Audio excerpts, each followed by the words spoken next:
as I do mine, okay, so I spend more times on the outline, and then I start on doing only the shadows part, just giving a different directions of the line. Sometimes the line is more dense in this area, sometimes it's have more space in here, so you got a sense of depth to it.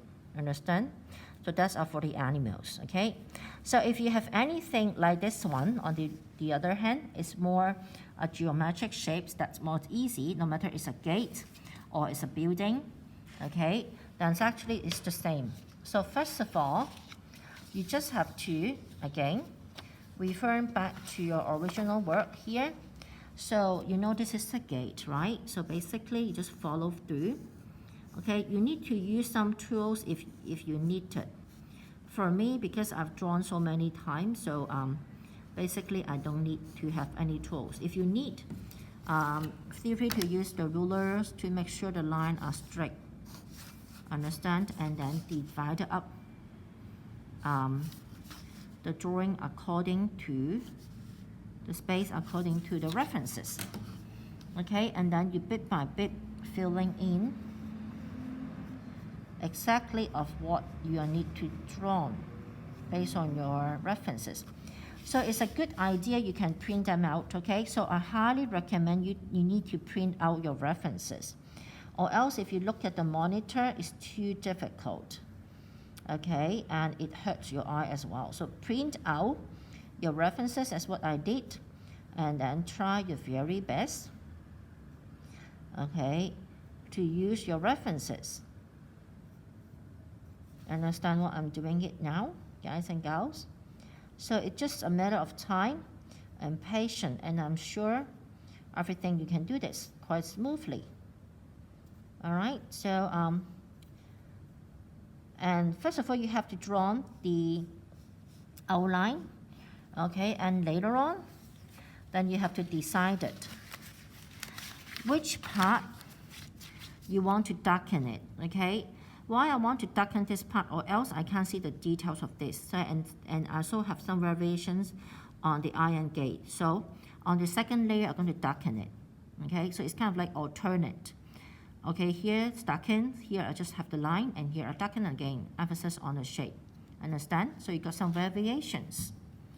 All right, and as for the building, choose something that it's got more contrast of shadows. Just like this one here is the shadows part, right?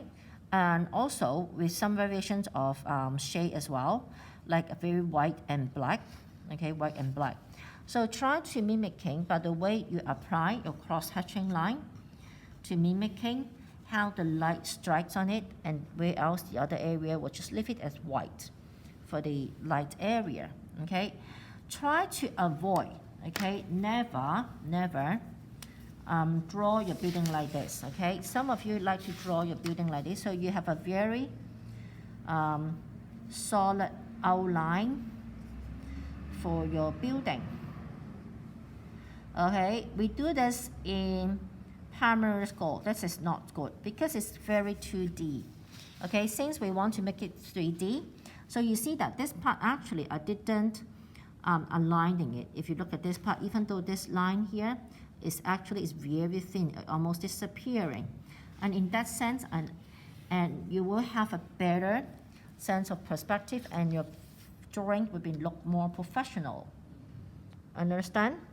So keeping the same pattern, play with various line.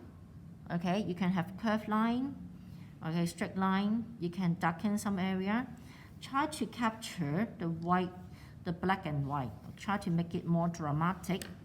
And so for this one, it's actually the same. After you drawn this, okay, so make sure, one thing, make sure as you fold your paper, just like what I did, okay, make sure you put a cross here so you don't make mistake. You not try to draw anything in here, and you know this part I need to take a cross, I need to draw, and the same mistakes. So that means we have how many sections? 1, 2, 3, 4, 5 sections. Only section 2, 4, and 5 we need to draw. Understand? That means, in my case, I need to draw my houses sitting onto this line. So I start to draw my houses. I plan the shapes where I'm going to put the stuff first as an outline, and then I can start to draw. Understand? And for the backdrop, then you can check. Once if you fold it up like that, later on you cut it out, then you'll be able to see at least this part I'll be able to see, but actually when it fold out, if you see like that, you think that only this part I can see, but actually as you fold it out, okay, more of that will be seen. So that's why actually you have to draw from here to here if you double check yourself. Understand?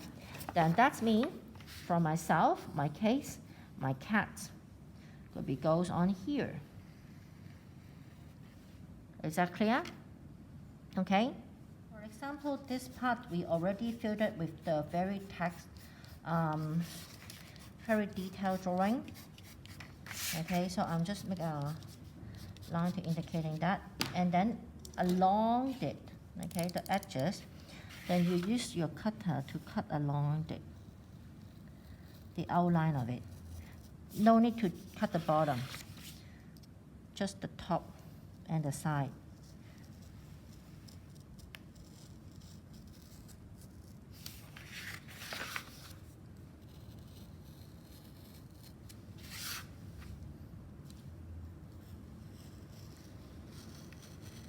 In my case, since this is a door, so I cut the door out so you can open it.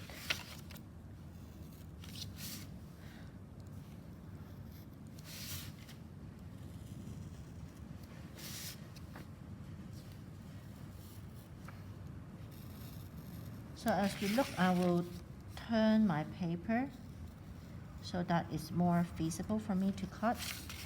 So always turn the paper, make sure it is more convenient to you as you cut the line.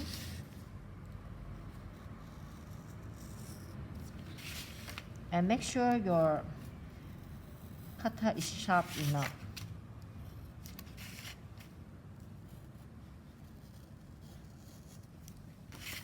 So in this case, I will cut out the background pages.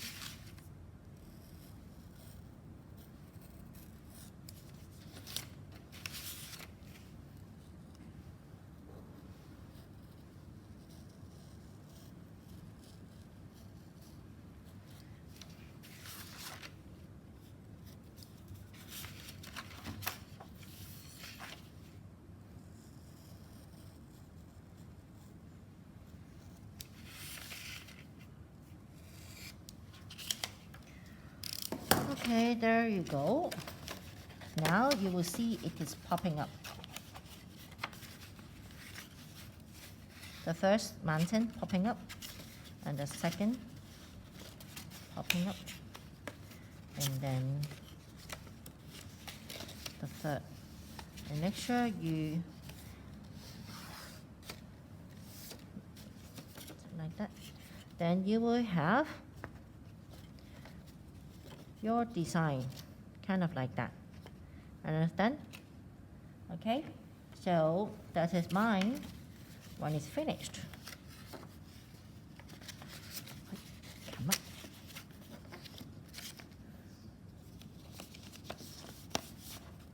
Dun-dun-dun.